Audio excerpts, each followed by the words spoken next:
Hello everyone, I am Cheese and I hope you're all doing absolutely fantastic. So I was having a look at the summer 2022 anime season and what is up and coming, and I realised that the second season of Rent-A-Girlfriend is just around the corner, next Saturday to be precise. And having seen the first season, I will have to say that Rent-A-Girlfriend is, at least thus far, my all-time favourite rom-com anime. Therefore, I decided to make a video on it, really. A review to refresh our memories in preparation for Season 2. Rent-A-Girlfriend is a manga series by Reiji Miyajima that began in 2017 and got its first anime season in the spring of 2020. The story revolves around the concept of rental love partners, as the name may suggest.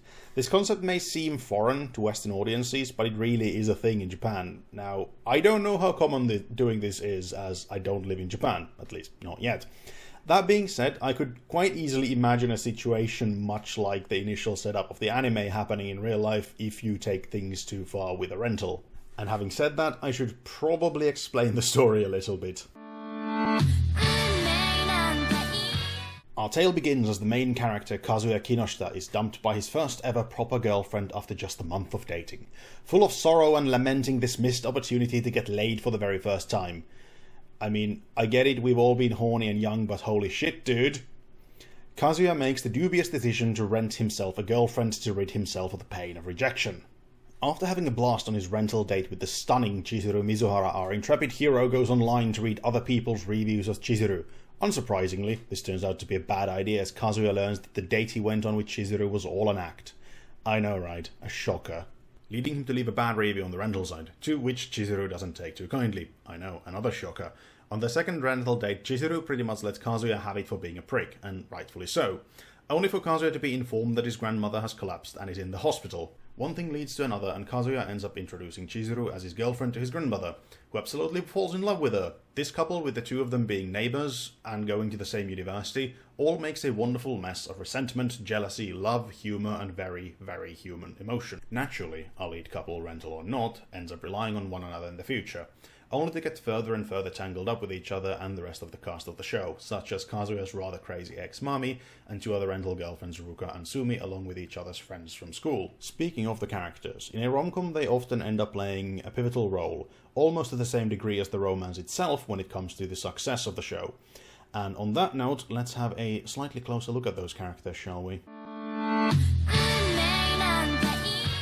The first two naturally being our main pair of Kazuya and Chizuru. Kazuya is a rather average-looking young man who may or may not be a tad too horny for his own good, to a point where he probably spends a fortune on tissues every month. He's a bit awkward and doesn't think of himself too highly in the eyes of the opposite sex. That being said, Kazuya is at heart a good and caring person, although be it a tad hypocritical at times.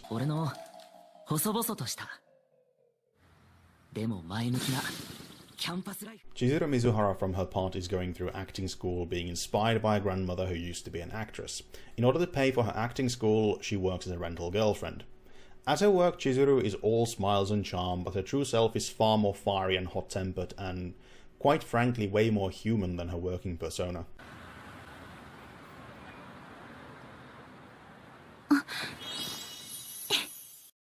Outside of the main couple, there are two other rental girlfriends as well as Mami, but Mami's a bit spicy, so I'll leave her last on this listing.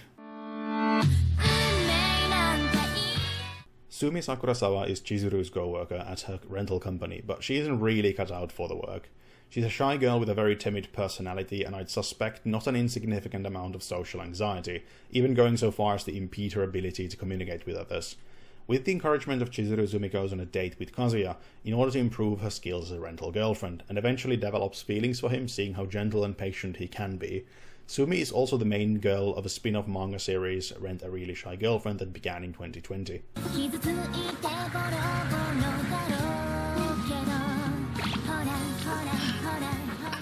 Then we have Ruka Sarashina. She's a very straightforward young woman with a strong and somewhat stubborn personality, which often clashes with others. Ruka is first introduced as Shun Kuribayashi's girlfriend, Shun being one of Kazuya's friends from school, but is later revealed to actually be a rental girlfriend working for a different agency than Chizuru and Sumi. She announces being a rental after, surprise surprise, seeing how caringly Kazuya treats Chizuru, boldly declaring that she wants to date Kazuya for real.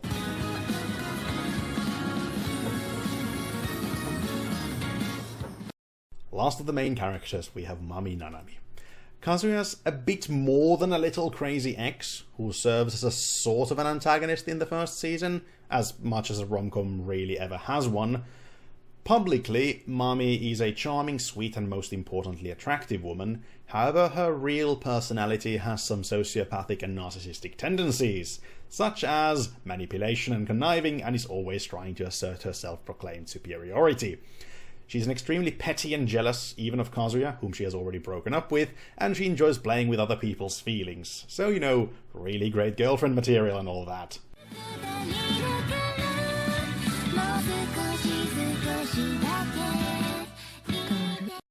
Along with the main characters, we have a host of side characters, mainly school and childhood friends of both Chizuru's and Kazuya's, but for the sake of expedience and keeping this video to a reasonable length, I won't go into detail with them here. Sorry. Few important observations about the characters. First and foremost, they are all written in a very human manner. That is to say, they could quite easily be real people with very realistic backstories, personalities, hopes and dreams. Now, in previous videos I've already mentioned how much I appreciate this kind of writing when it fits the story.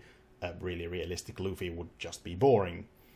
That being said, Rent-A-Girlfriend really hammers this aspect home with a stunning execution.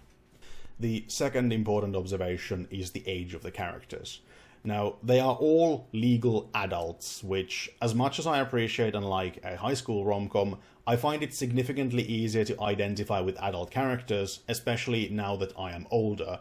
I can understand their problems and life situations better than I could a high schooler, because it's been quite a few years since I was in high school myself. That being said, this may not apply to everyone, but I felt it prudent to mention in light of my assessment of the show. In terms of the story, Rent-A-Girlfriend, at least in season 1, wasn't really anything special, if I'm being completely honest.